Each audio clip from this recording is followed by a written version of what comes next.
Hello everybody, my name is ANDAY and welcome to LEGO Ninjago Dragons Rising Season 2 Episode 10 of the Part 2. Okay, so last episode a lot going on, even more a lot going on these past few episodes. Everything's really going down, especially with the blood moon up, and everyone's literally is in a race to go and stop the ritual because a lot of pieces are now in place for them to act on it. All they need is to just do it right now. They have Bonzo. Poor Bonzo. She needs to be. They need to free her. She's too innocent for this world.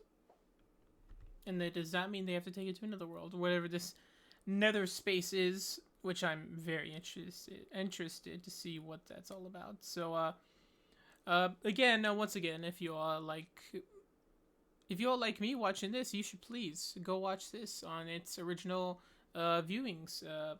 Netflix is a good example, and also the Lego YouTube channel. Go watch it there, and maybe on some Lego website out there somewhere. Maybe it does show this exactly there also.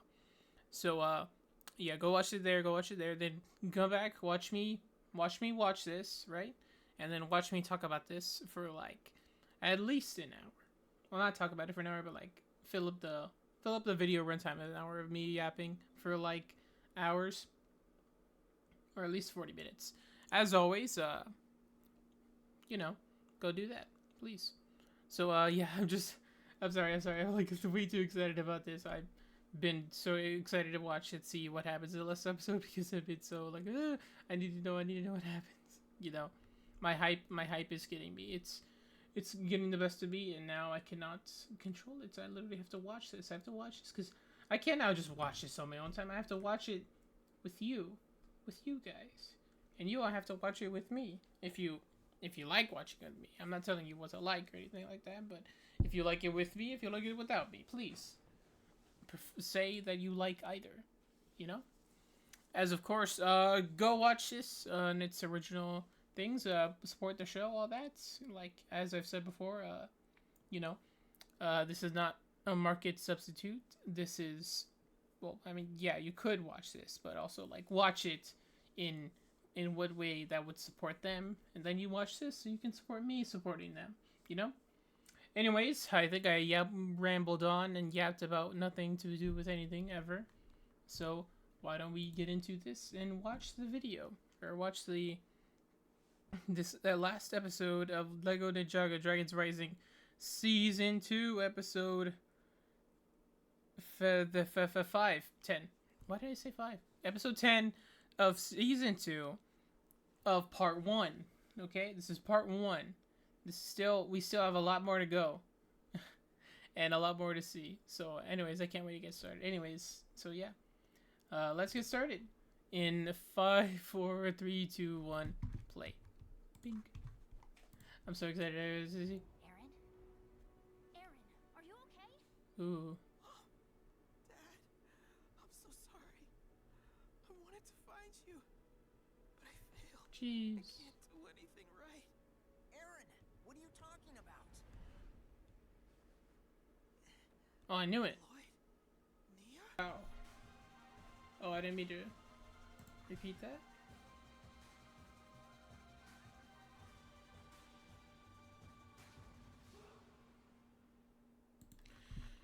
Wow. So much happened. uh, so much happened in like a short amount of time, as to where like it was both short but also long. In short as in the narrative standpoint, but like long as in the storytelling. You know what I'm saying?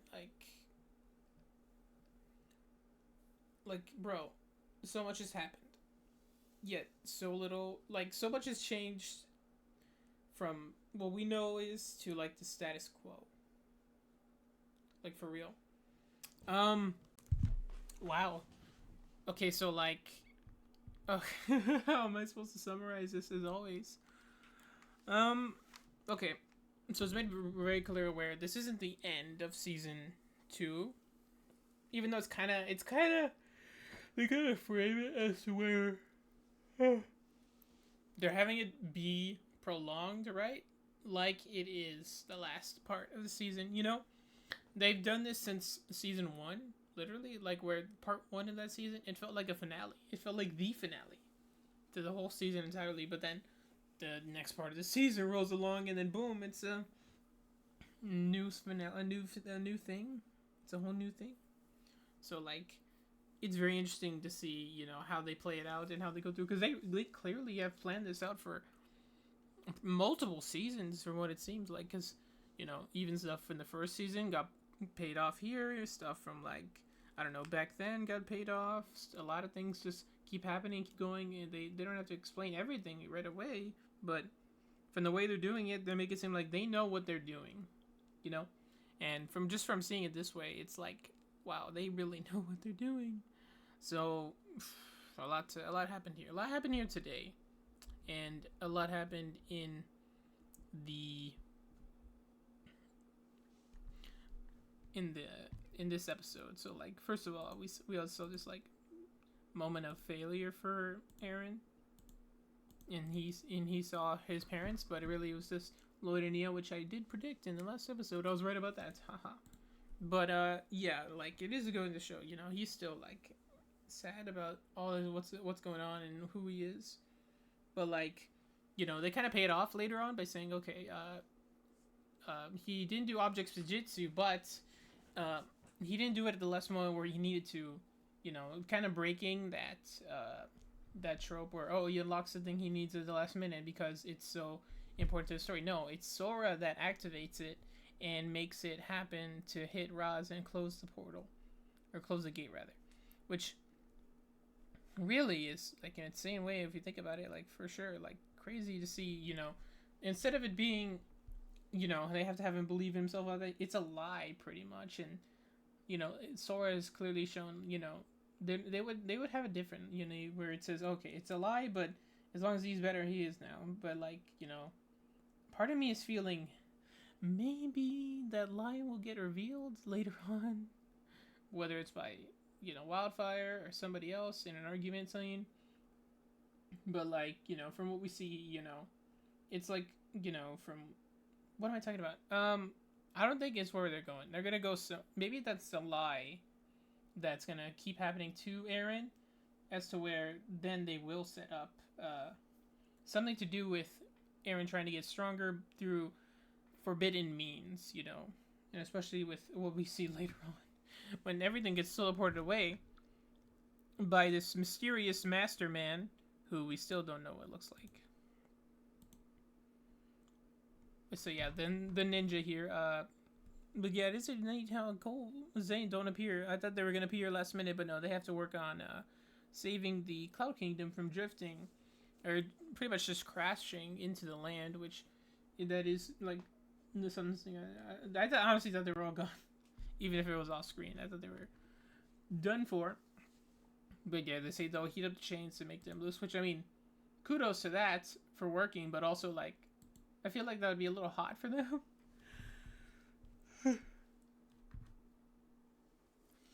But yeah, so we do learn how. Okay, well, rather we see when they're performing the thing, they go and hit the gong again, but it does affect them, which is interesting because I didn't think they would do that. I just thought, okay, they're gonna put on the mask, then when they hear the gong, they'll hear it turn off. But no, as soon as they hit it, it affects everyone, including them. So like, it is interesting how for whatever, like, I would assume this means they have goodness in them. Like even like a huge majority of them is filled with goodness, but over the course of hearing the gong and having the mask on them, it would slowly dilute it. You know what I mean? They have more heroic in them, in their spirits, pretty much, right? And that's what I'm trying to get across. Like, they're more heroic than these regular guys who it seems to be, regular just humans that they found and recruited for the thing. It's different from that because they've spent their lives being heroes. They spent their lives being heroes. They've spent their times being good people. Of course, it would be different from these just regular neutral guys. You know what I mean? So, like, of course it would be different, I would say.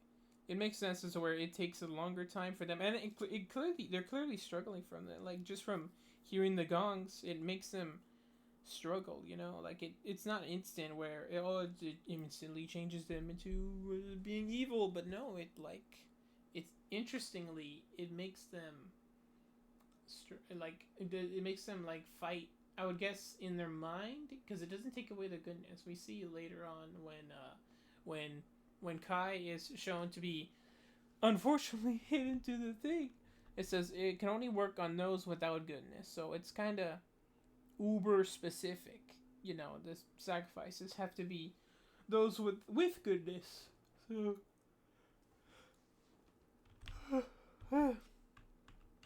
that is another interesting thing that they do bring up, especially with all that's going on there. Oh, I dropped something. It doesn't matter, but yeah, like it is neat how that is something, and it, of course, it wouldn't make sense as to where that might not make it that easy where they could just make them go away. Nope, it has to. It has to have a lot more stuff going on. So yeah, then of course Cole's team with or pretty much Cole, Zane, and Gandalaria make their way up the chain into Club Kingdom, and it's Rising Ninja. Got it. And kind of a great way for the title to show up like this right here. That's funny. It was a great, very great finale. I like how the hat also lands right on her head. That's also great. So is the hat sentient? I have a feeling it is. Low key though. If it's able to hold this much magical items and things. So yeah, what turns out what Cinder did do was not kill everybody, but instead go to the. He went to the mechanism and moved out of place. And I just noticed this. Jane is like vents in the back of his head. You see that? Are those like vents? He has vents on his head. That's neat. A little weird, but kind of neat. So yeah, then he takes that and goes to push the mechanism back in place, which it does give them a good thing to do. We can't have everybody showing up. That's what I do like about this series. The season. Season. It's a new show. It's a new series. That's what I do like, how they don't have everybody be in the same place at once in order to make things good. They can have everybody be everywhere else. You know what I'm saying? Like, they don't have everyone with each other just being there in the background, right? They have everybody elsewhere doing something with other characters, all that. It's something that, as much as we love everybody being in the same single place every single time, it's good to see them know when to use their characters, right? And also keep them away from certain plots, because, this could be easily solved if this character was here. This could be easily avoided if this character went along, It's kind of neat how they can do that now, because there's a lot of room for characters to go around now, especially all the merged lands, merged things. It just makes it much more interesting, Especially with, them meeting new characters, finding more things about, certain places, more lore, and the lore is really just everything what everybody wants to see, So that being said, that's why I really like what they're doing so far, because they haven't done this before, pretty much. Well, at least they have, but it's never been specific in this way. So yeah, we're struggling with the goodness masks and try to get it off, which it's debatable if it does leave an impact on them now, because let's say they were like 100% goodness, right? What if by it activating it took away like 90%? Or what am I talking about, 90%? It took away 10%, making it 90%, or 20%, making it 80%, made them a little bit less good in their hearts. Which, I mean, it is debatable if that in any way could have affected Sora's decision in making that thing look like it did a Spinjitzu throw. The lying.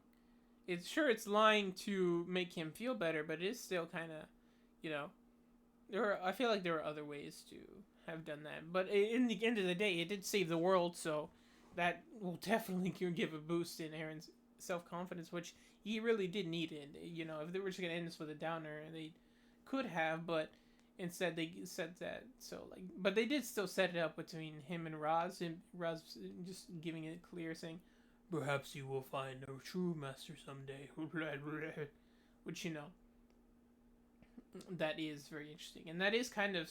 I will say again, that is still kind of a setup for what's probably to come. You know, a very interesting way of putting it. So who knows? May they probably are good. Otherwise, they wouldn't have set it up. But who knows? Anyways, yeah. So what I'm saying is, you know, what if they're less good now? What if they're less happy-go-lucky, cheerful, haha, ninja? Now because of all that. So yeah, then we get a cool scene of them getting ready to fight. Oh, look how they all use their mechs now, which is something I feel, you know, I didn't think they were gonna do. I thought they were just gonna, hey, we have these mechs on our backs, but when do we ever really need to use them? Well, now is definitely the time, and it does go to show they're not powerful mechs. They're not the strongest mechs in the world, but they are enough to get certain things done, like fight a whole group of, I would assume is off camera 142 wolf warriors, and of course try to keep Cinder at bay, even though he's just strolling in. And I love his smug little smirk here. Look at him, he's so cool. He's becoming one of my favorite like antagonists overall because of his personality, and his powers are cool, and of course the Shatterspin also making him literally super tough to beat. So he's up there definitely in terms of antagonists. And Jordana, I have a bit to say about her, but that's for later because there's a lot going on with her. We can probably see.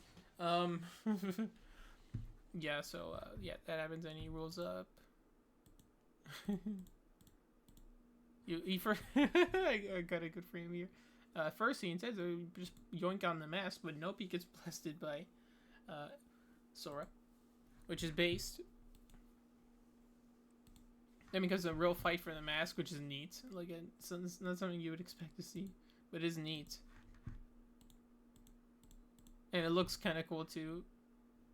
Like, okay, this is gonna be nice. You have Sora, or you have Sora reaching for the mask. You have Cinder reaching for it. You have you have Kai stomping on people. You have that one guy flying in the back, and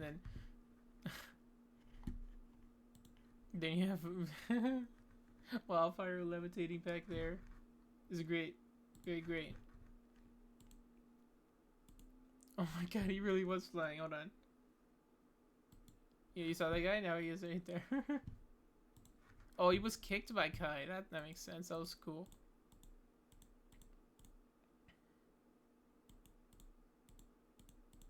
But yeah, then Sora grabs Cinder and slams him down, and then makes this giant like cage thing, which looks really neat. Apparently able to keep him from teleporting away. I don't know how exactly he does that. I guess it's because no. I get it. It's seal tight, right? So like. Okay, think about that like this. Say your power is smoke, right? You can escape anywhere as long as smoke can go through it, right? It's freely through the air and able to, you know, spread itself across through, say, air ducts or something like that. You know what I mean? But with this thing, what it's able to do is keep him inside because it contains all of his smoke, and that's what his smoke form does. Like, it's supposed to go anywhere else, but since it's airtight, his smoke can't get out of it, which I think, actually, if you think about it a little bit more, it's really cool. Like, for sure. Like, that's a really smart way of looking at it. Like, if it's able to keep him from teleporting away, that really just nullifies him. Like, assuming it can hold, which it arguably does not hold for much longer, but it does hold. It does do its job well, at least well enough for everybody in company to make it back. But it is cool, And yeah, like it makes sense for as much as Euphrasia and the others probably want to fight, they really have to go because they are sacrifices and they're probably gonna wanna not be around. And yeah, actually, Kai does bring a good line here. Where do any of these people feel pain? Which I feel like, judging by the way the center could put it, I would say the less goodness you have, the less pain you feel. Which at least with these guys seem to be the case because they're just fully committed into the mask bit for sure. Being sneaky mask people, guys. And yeah, I like how they also pay back this the interchangeable mech things where they can change their parts with each other and give Kai a neat little Sora sword. That's neat. That's really cool. But yeah. And also, I would assume Wildfire also doesn't want Euphrasia to join because their leg was also hurt by Cinder. Cinder was the one who broke all their legs, if you think about it. Yeah, then of course, unfortunately, they turned Bonzel into Becker's spell. And it's so like, oh no. Also, he does speak some words, but I don't know if they're official Ninjago in the leg image. But yeah, poor Bonzel here, she gets started to spell Red Orb. And the box is open. That was false advertising on the box. Well, I assumed it false advertising if it did technically get magically sealed or however the process has to be. I don't know for sure, but that just seems to be the case. And yeah, Euphrasia, that is not Euphrasia, that is Jordana. And I like how actually, if you think about it, see, look here, you can see the detail of the writing on Roz's thing. That's neat. But yeah, this portal is also really cool looking. It looks kind of like the portal from the Administration Realm, but not blue. Pretty much. Then we see the guys. I can't find a good frame.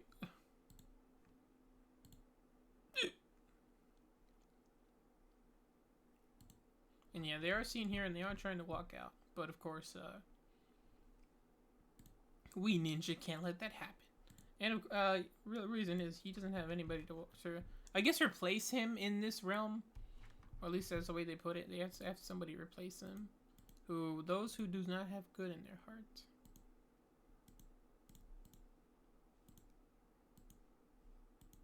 And it's a really good battle with, all them fighting. Yeah, they say, why would you want to release this guy? This guy's a great ager. And then the squad shows up with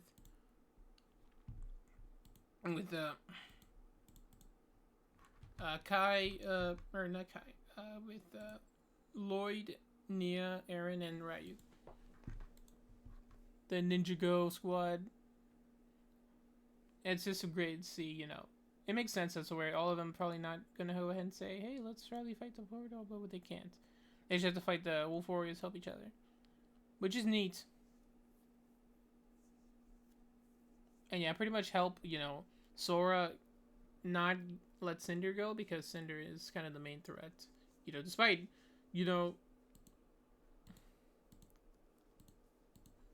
Raz and others doing this spell thing, if they get, which they do it, they don't really need sacrifices, so like, it's just kind of like complicated. Plus, all this is going on, and they probably have no idea what to do. So yeah, then Cinder locks in and starts kicking his way out until he's able to break through. Which is neat how they show. He uses his smoke hands, so like it gives him extra punch, I would assume, because he's able to just break through the whole mech and pretty much breaks Sora's mech, which is very unfortunate.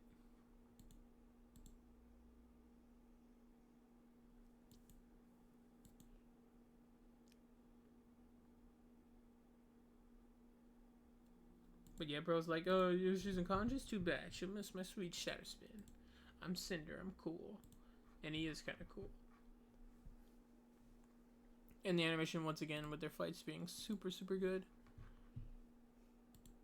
But yeah, I like how it's a sort of hot potato, except with them having to do with shoot the mask out of his hands.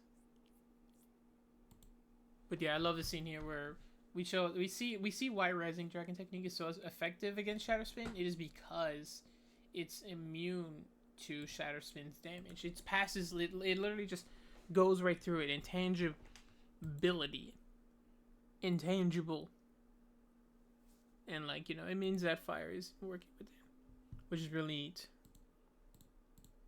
And I love how they also, I love how Cinder just sits here and I'm like, whoa, he really did just do that. Like, whoa. Which is neat. Very cool.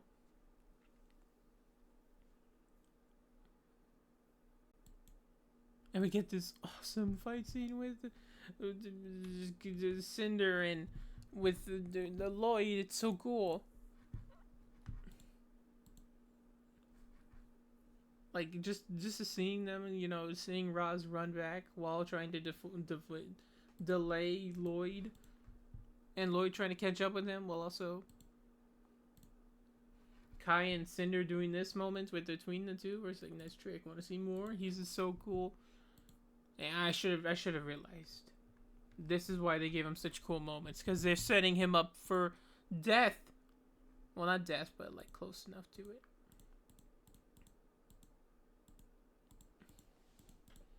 But yeah, the scenes though we do it again with the Roz and Lloyd fighting with their elements all over the place. It's so cool. It is so cool. Oh yeah, actually let me know. Do you want me to have the screen up while I'm showing it or no? Because if it's a problem, I'll probably show it. But yeah, he says the ritual's nearly complete. And sacrifices are gone, but he says here, sorry. He needs... Okay, all I need for a sacrifice is an unshattered soul. So an unshattered soul is that those who do not have goodness in them, like with the wolf masks, or those who have obtained shatter spin. So... So does that mean if they wanted to get Kai back, they can't send Noct back in? Or, you know, Noct? Is that his name? Noct? Is that how you pronounce it? Noct. So if they send Noct back in, it won't work. Is that what they're implying here? I would assume so. I don't think it would be that easy. Well, I mean, given there's not gonna be a blood moon anyways. But since I mean, to be fair, that probably would have been a lot more common had the other moon stayed. But now it's somewhere else in either the nothing space or eternity or the universe, to be honest. Like, whoa, man, it's somewhere else across the universe. Whoa. But yeah, like that's a very interesting line. An unshattered soul. So that means either someone who doesn't pertain to Shadow Spin or someone who doesn't has never put the wolf mask on. So that is interesting. And unfortunately, we didn't see it. We didn't know it. And from what he's like they have it framed here. So like, first it was Kai, or first it was him and Lloyd. So Lloyd would go to the assumption on it being, oh, he's gonna use it on me. He's gonna send me for in there because I have an unshattered soul, and he squares up here. And you can see it too, because like, just assuming from the frame, like the framing here, it does give you that impression also, like he's gonna send Lloyd in.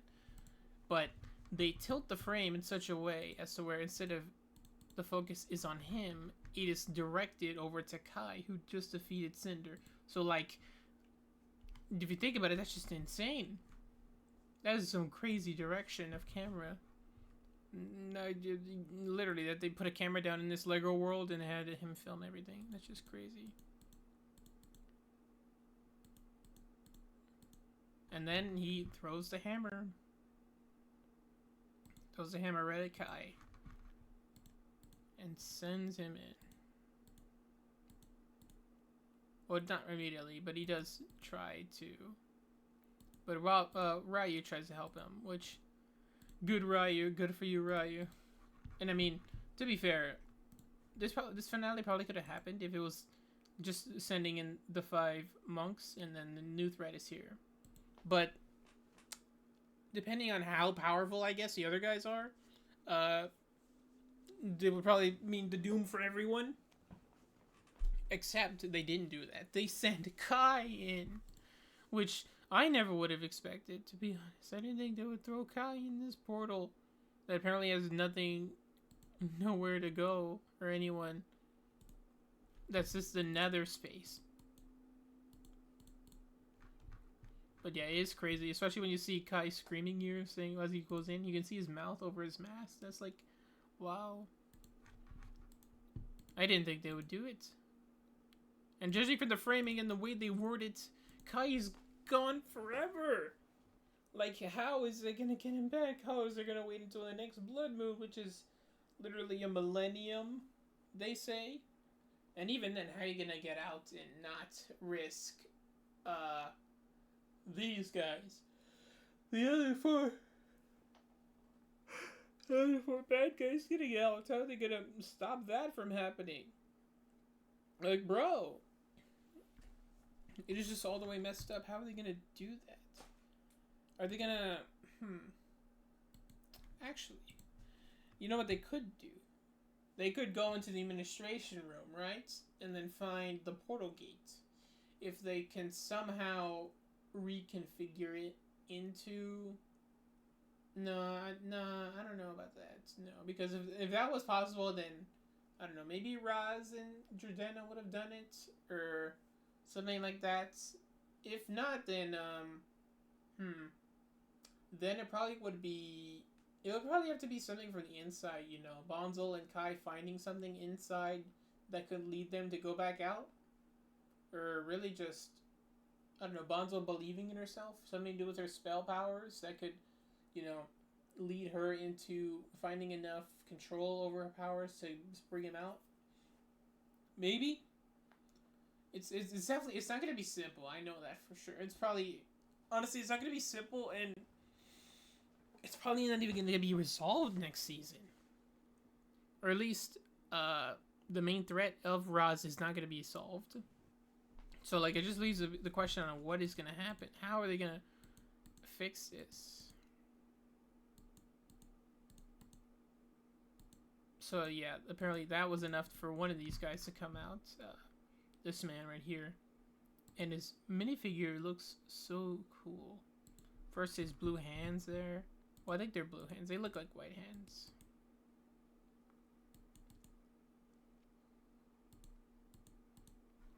And his eyes are cool too.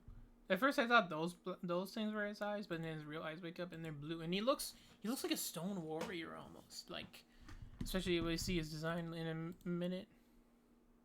When he takes off his robes, which, respect to bro, he wanted to show up wearing drip, but then he shows up wearing, like, kind of more less heavy robes underneath, which is really respect to the guy. I like how they all the wolf warriors, they bow to him, like, you know, I just know his bro looks super puzzled too, like, huh, what's going on? How long was I been there? And my voice is very cool, and his voice sounds really cool, actually, to be honest.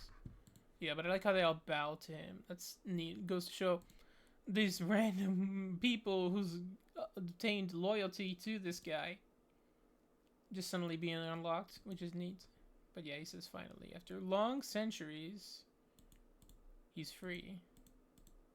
And ooh, his teeth are cool too. They're kind of like a mix of, who was the one with the long teeth? Months? Or, yeah, probably that. Or no, Months or the Islanders, the Island Keepers. They had long teeth, kind of fangs. Anyways, back to the crazy stuff. I like how she has a hose in her hat, and somehow shoots out water, which is funny. Yeah, close enough, I guess. Is that water infinite, or is it connected somewhere, like some random guy's house, and the hose just happened to go through a hole or something, and then the hole comes out of the hat. Is that infinite water, or is it water unless you pay for the water bill? You know? So yeah. But yeah, I like how they turned Zane's wishing thing into both being a helpful thing for both Kai and for the mechanism, and or for Cole to use both that, and for Cole to use his mech, which it makes sense, you know, instead of it being, you know, oh, just give the growth potion to, or the growth thing for the giant potion for Cole, just give it to Zane and have Cole help by being in his mech, which is a good way to, you know, balance it out. And I like how Euphrasia, as soon as she sees the Clown Kingdom going down, she immediately wants to go and help it, because, you know, it is her home. And really, it is a great scale of size, seeing, you know, how big it really is, because it's kind of, you know, it looks a lot smaller in certain scenes, but here, having Euphrasia to scale, it goes to show it is probably huge. Here, look, we see a much better frame in a second. Watch. Even yeah, it is. This huge landmass is huge, and she was able to push it back with just her wind power, while being injured. So like, she's that's very powerful. Much more powerful than Moro. Thank you. Extremely so. Cause like, bro, this massive floating island is huge, but she was able to slow it down and keep it from collapsing, which is crazy, because I think it was both. It might have been both on Zane and Cole for stopping it, but I really do think it might have just been all Euphrasia. Most of the work was for Euphrasia's work, and she deserves a good pat on the back for that.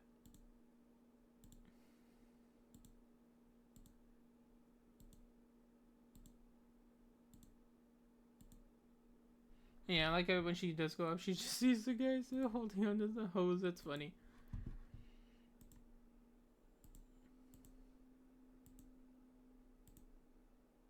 But yeah, bro looks super cool. I wonder what his colors are. I want a minifigure of him.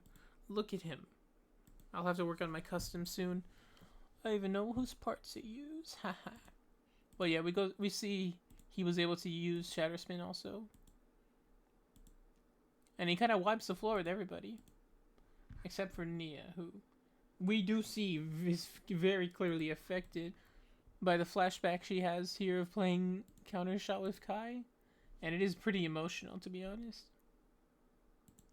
And then she straight up just says, you know, this is for Kai, which, ooh, that gets deep. It's in a way, it's a parallel to, we didn't see it directly, but it would have been nice if we did have a moment where Kai gets super mad because of Nia turning into the sea. But then she does both spin jutsu and goes into her water form.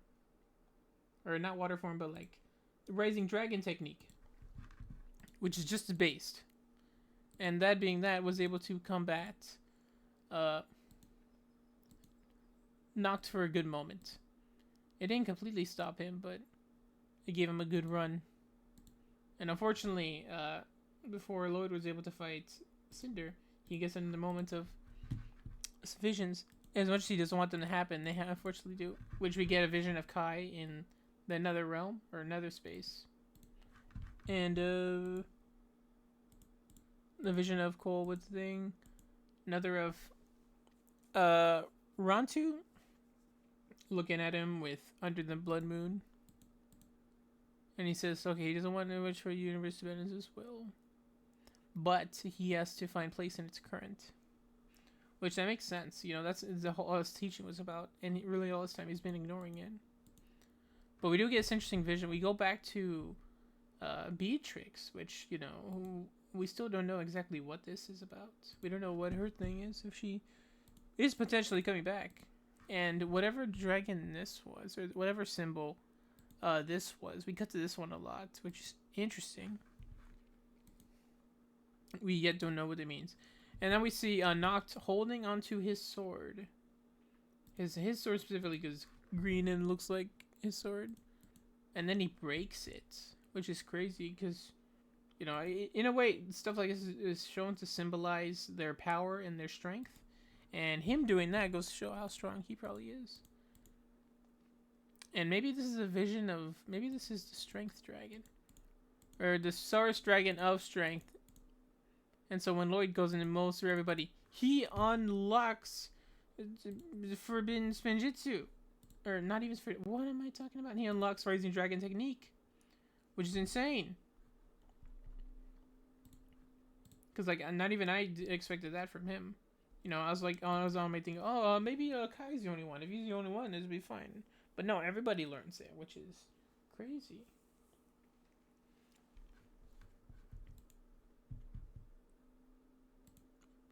And I like Cinder's one. He's like, oh come on, I took many years learning how to do Shadow Span, and all these people who come in knowing how to do Rising Dragon Technique, bro. Which is funny. It is funny to see him get one-ups like that, and his reaction is rage quitting. Pretty much. And I like how we see now that Bonzel is well aware enough of who she is that she's able to fight back against her own spell. Fight back against her own spell and try to prevent it from happening even further.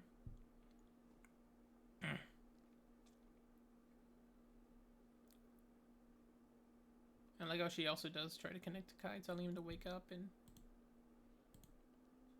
try to find the rest. Trying to find a way out.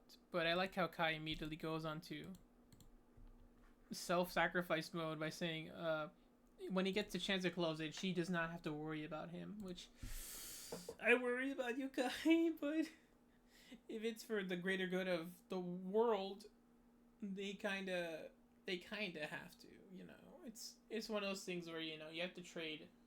As much as they don't want to trade lives, it has to be done in a certain way, which it kind of is done here, very much so.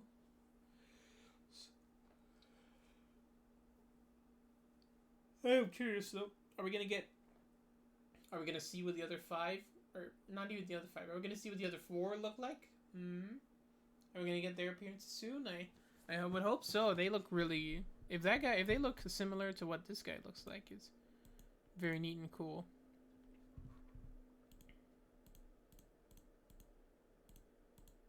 But I do like how we do see as strong as Rising Dragon Technique is, it's not a complete one-to-one to the power of at least Noct, because hold on, that's a really good frame. I gotta go back there.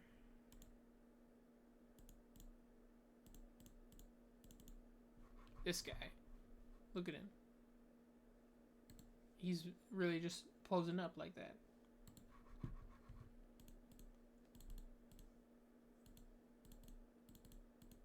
So yeah, he goes, he dodges, and he throws his Shatter Spin at somebody. So like, in a way, that is kind of similar to Aaron's Spinjitzu throw, but except if it being to an object, it's containing Shatter Spin in itself and then tossing it at somebody. So like, that's a very interesting way of seeing it. It goes to show how more powerful and or skilled he is compared to someone like Cinder, who is kind of completely helpless against Rising Dragon Technique. But yeah, after that's done,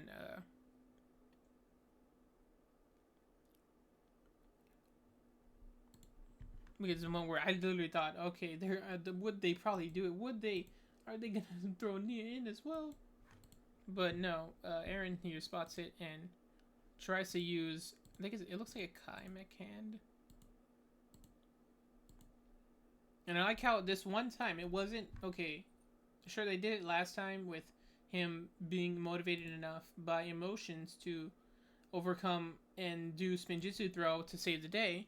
But this time, it's not done that way. This time, it is done in a way that it makes it look like it is, but really it's Sora who lied to him to make him feel better about it. So like, while it is good to not see him be super down about it, it is ultimately, eventually going to be of a choice of, is he going to keep going down this path that doesn't lead anywhere, or is he going to go down another path that involves darkness and strength and other things that probably mean bad. So like, it's very interesting, because he tries to use Spinjitzu throw, but no, he doesn't. It obviously doesn't go. So instead of that, it's Sora who does it, and it makes it look like it is, enough to give him with his self-confidence on. And of course, it's enough to send Roz back.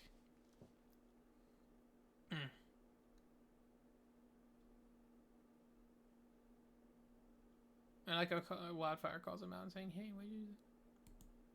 But yeah, and then the spell stops right before this guy almost gate out. He literally was just almost there. Look at him. This guy, the guy with the. Is he the one? I think he's almost a bucket head. But yeah, he was almost halfway out. But nope, it closes literally almost on him until he comes out. But then the portal itself, from what it seems, does this interesting thing where it kind of zoops around before zooping into Jordana. Which is very, like, what?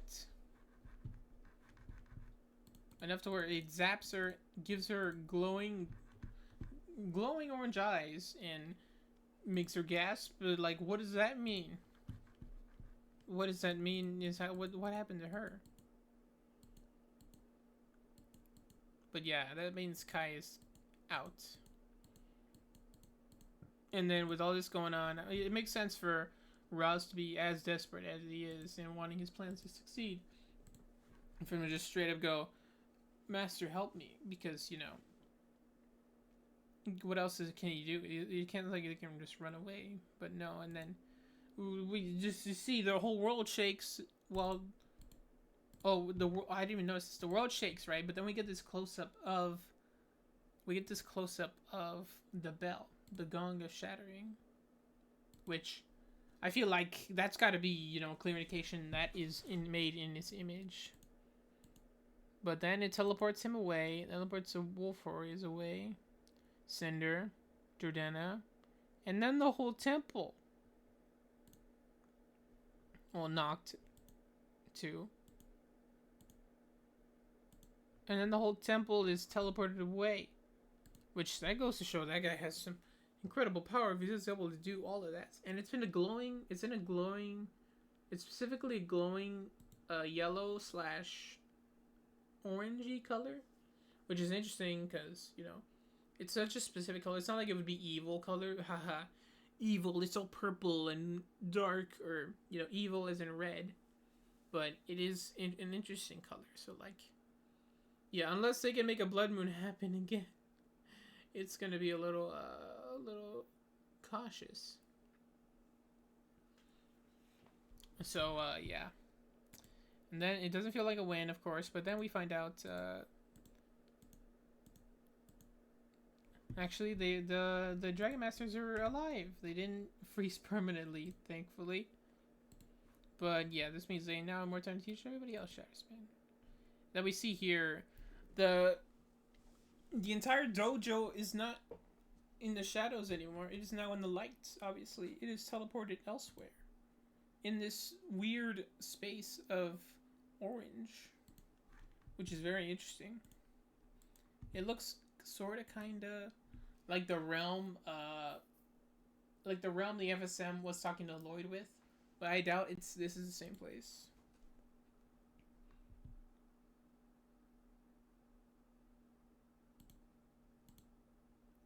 But actually, though, oh no, I thought we saw somebody waiting for them over here, and I thought, oh, is that his master right there? But no, that's just Cinder looking on because of the shoulder pads. But yeah, everyone else is there. All the wolf members are there, and Noct was like, I like how Noct immediately goes to him like, how dare you cut and run before the other four get out, which it goes to show how at least this guy, Noct, if he's a leader, he cares about his colleagues pretty much enough to saying, hey, get him back. And then Roz immediately assumes the situation. You will not speak to me like that, Noct, which he knows his name, which is interesting. And yeah, this owes his freedom to him, which I really thought they were gonna go full fight. But nope, bro just gets his mind controlled here by having a thing be put on his head, which is crazy. Because I thought it was just gonna be, oh, Noct is gonna work with him, of course, because he freed him. But no, this is goes to show, at least for now, at least, Roz is calling the shots, mostly because of the mind control. But it does makes, you know, it makes it more interesting than it being, oh, you're evil too, why don't we work together? You know, instead of that, this makes it just interesting. And he has a control device. And yeah, that's very interesting. So like, you know, goes to show this llama. Oh, and he doesn't have his red anymore. That's interesting. He's all purpley now. And he says, turning to Jordana. He failed to keep the portal open, which, something is going on with her, with the way she's rocking back and forth. And then shaking like this. Like, bro, just check on Jordana. She is not okay. Like, clearly, look at this crazed look on her face. For real, she is going through something. But then, even then, Roz gets another vision quest to be raised up and sent back into this realm, which I would assume is the Mindscape realm of the Master, of the Lycan King, of where Roz's master is, Master Crackling. But he's described as a celestial here, and he gives him more instructions, I believe. Because he says, yes, Master, I understand. This is one step of my plan, but far from the only one. He says, he will not fail you. We will soon conquer the tournament of the sources and dominate the source dragons. Then all the power you need will be yours. So, like, it could be the master or the source dragon of strength, and it could be him wanting to rebel against the other source dragons and interfering, or it's somebody else, because he kind of opposes the source dragons here by differing the source dragons from there. And they mentioned the tournament of the sources. So, like, are the source dragons gonna host a tournament? Is that what they want to do? Is they want to pull a tournament arc? Which I feel like, you know, because they're source dragons, there's also automatically gonna be, you know, gonna be a good guy thing, right? Because hot take here, my only problem with the last tournament arc, all the way back in tournament elements, is that it was rushed. You know, it was rushed too quickly, and it was kind of done in an unfair way. You know, it was done less as an actual tournament and more so just a plot. You know what I mean?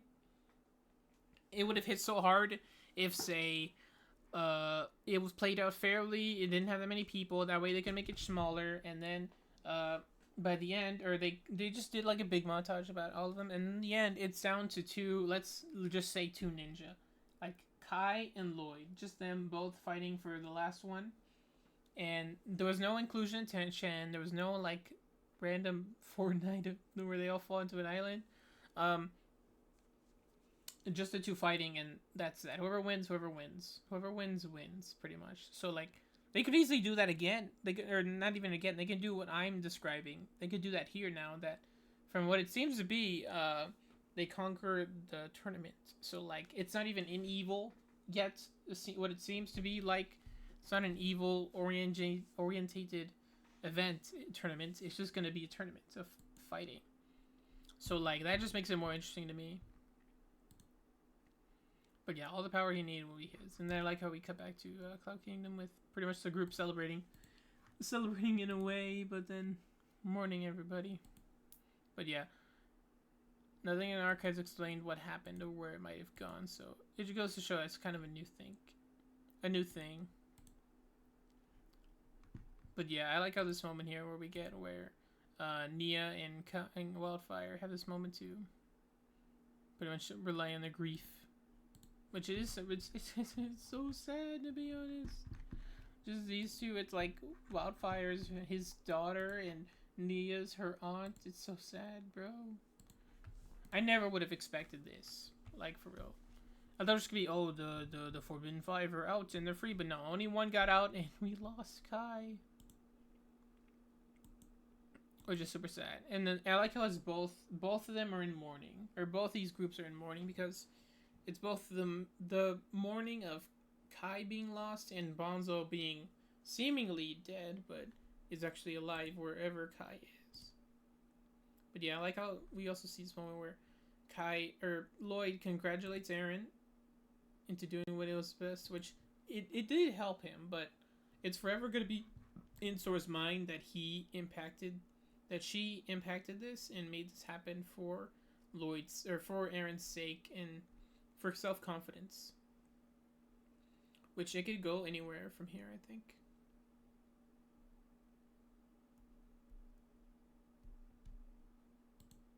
But yeah, there was also this moment where Wildfire just looks at Kai, or looks at Sora, like, huh? You know?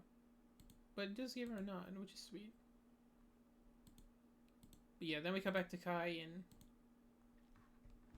this nether space, which it's not as red as it seemed to be, which makes it look neat. Makes it looks cooler now.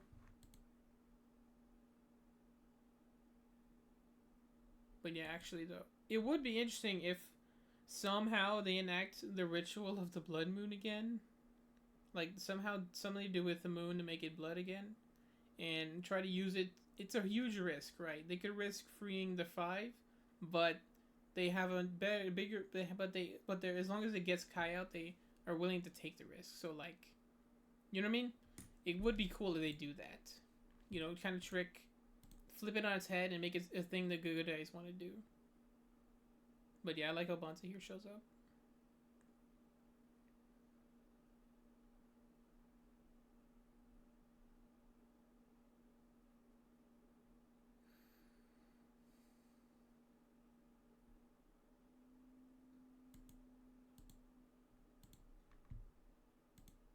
But yeah, sad for Bonzo here. She says she closed the gates, but they're both trapped there now, and she's sorry. And Kai, being the goat he is, says no apology needed. She needed to do that pretty much. I like how he calls her kid, even though she is much older than he is by thousands of years. But yeah, who knows where they can go from here or how they can fight it. But yeah, this is unless there's another blood moon, there is no way out. And she says zillion years, but really it's a millennia from what we heard.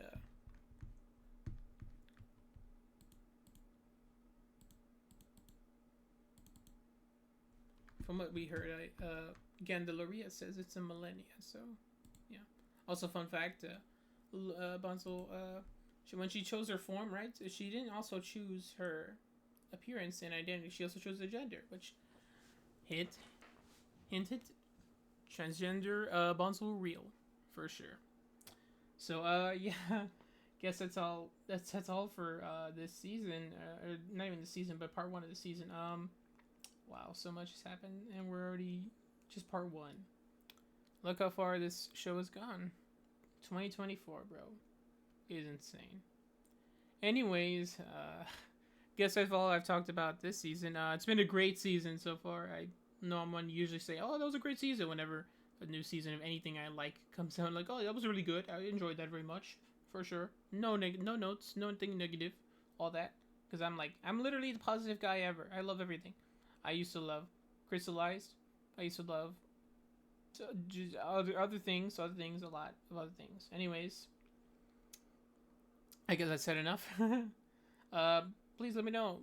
You like my thoughts? You like my rants about this show? And it's less rants and more just me babbling for hours.